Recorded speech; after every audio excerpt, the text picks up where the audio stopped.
Hi guys, I figured that while I was at showing you stuff I've made, that I would actually get another one done today and show you guys some of the friendship bracelets I've made. I'm going to start off with the ones I made a few months ago because that's when I truly got into making friendship bracelets. I used to make them when I was younger, but I was never nearly as good as I am now with it. So these are the ones I made probably about 3 months ago. And these ones are anklets actually, these first three. Have a basic candy stripe, a ribbon pattern, a ribbon fish pattern, whichever you would like to call it. And I guess you would call this a bordered candy stripe, but I can't remember exactly. This is just a candy stripe with hearts in the middle, a chevron. This is the empty heart pattern. This is, I think this is called a ribbon candy pattern. Candy strip, yeah, I can't remember exactly. This one's pretty neat. This one is just a candy stripe, but it has these really pretty silver stripes in it. The silver is a very, very soft and sleek color that I used, but it's very hard to work with because the ends fray very easily and the string is very slippery, so when you knot, it really tries to undo itself. But it was really worth it because it's very pretty.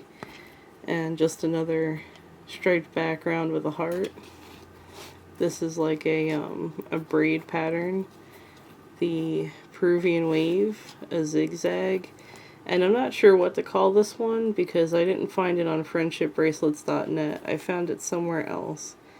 And it reminds me of DNA though, with the way that it zigzags in and out and weaves in each other. So that's what I call it anyway, just the DNA pattern. And these are ones I made a bit more recently. These are Arrowhead Patterns. All of these ones. I really got into making that one for a while because it's a fairly simple pattern and I remember how to make it without even looking at instructions anymore.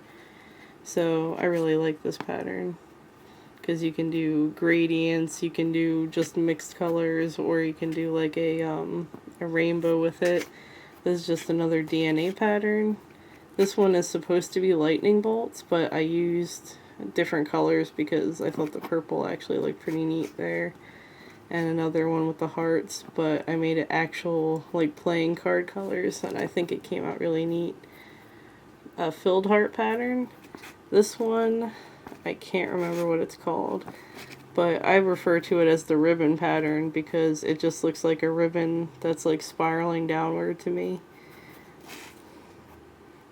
This one's actually pretty neat. Reminds me of 80s colors. And these ones I really like. This one reminds me of a yin yang, because it has like the dot here that's this color and the dot here that's this color. So that's actually pretty neat. It's thin, but I like it a lot.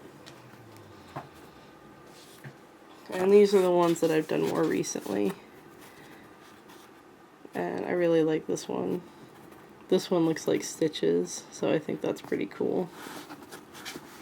And this is the one that I want to do as a tutorial soon. I might do another tutorial before it, but someone requested this one, so I really want to make it because I want to make them happy, and hopefully it'll make other people happy too. And I'll feel more accomplished if I do something someone asked me to do. But I really like the pattern, it's very cute. And this is just another one of those back and forth patterns.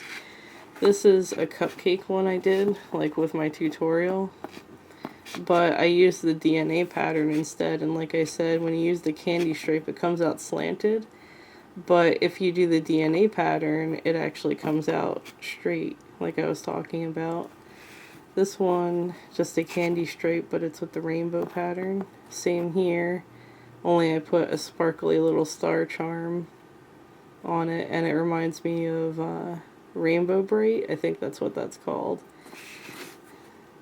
And this is just a back and forth rainbow pattern. This one is the Pegasus I was talking about. And if you saw my tutorial on how to knot a charm into a bracelet, then you would probably understand that this one would be a pain in the butt to get around because it kept catching on the wings and the little hoofs and the legs, and it was just a pain, but I really love it. This one's actually up for sale on my Etsy, and I really love this one. One of these is as well. I can't remember if it's the orange or if it's the green. Yeah, the green, the blue one. But this is just the DNA pattern, but I did it in forest colors. And this is just a TV charm sewn into a basic candy stripe. And I have some loose ones. And this is just a basic candy stripe, but I tied in bells into it. If you can see how it's sticking through there, yeah. Because I love things that jingle. I'm sure that it drives other people crazy when I wear them, but I can't help it.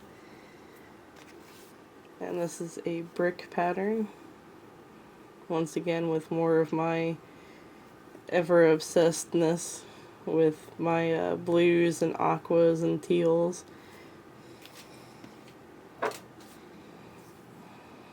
This is another ribbon fish pattern, and I really like how this one came out. It's very bright. The aqua's bright, the orange is bright, and I just did the 2 ties at the end. This one's actually really new, but I love that pattern. It looks very complicated, but it's actually a lot easier than you might think. I might end up doing a tutorial on this one eventually, if people would like me to. And this is just another arrowhead pattern, but with this one, I put a star at the end of it to hook into the loops up top. This actually works out really well because the shape of the star catches and it holds it in place really well. I've done this with a few bracelets now and it came out really good, so I'm pleased with it. And this is another brick pattern, and actually you can see how that works out, because even when you leave it like this, just laying there, it doesn't go anywhere, and when you pull on it, the edges of the star catch and it doesn't go anywhere.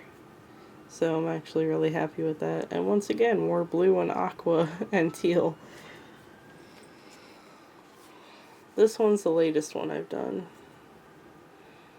and I really like how this one came out. It's a very pretty pattern, and once again it looks very complicated, but it's not quite as hard as you might think. And I actually reworked this pattern. It was like 16 steps, but I got it down to 6, so I'm really happy about that. And this one is just a Peruvian wave done on a strand of this thicker string, this black right here. But I only did a few strands, and it gives you like this neat little wavy pattern, the back and forth, without having the actual wave. And even if it flips over, I still think it looks kind of neat. So this makes a good anklet because you can do a lot with a little bit. And I know I like my anklets a little bit thinner because then they don't irritate your ankles or anything. So this is actually a pretty neat thing. I just kind of toyed around with it on my own and came up with it. So I'm really happy about that one. And of course, these ones I always wear. They're a little dark right now because they're wet, because I just washed my hands. So once again, the same colors I always use. That's from my last tutorial. And this is just the ribbon pattern. And this is one that wasn't from friendshipbracelets.net. It might be on there, but I've never found it. I like to call it the sunset ocean pattern, or ocean sunset pattern, I should say. Because it just reminds me of like the waves, and then you get this really pretty orangey and pink and all that. It reminds me of the sunset over the ocean. So that's all I have for now, but hopefully, like I said, I'll be putting a tutorial up soon, so I won't keep procrastinating. Thanks a lot, and I'll see you later.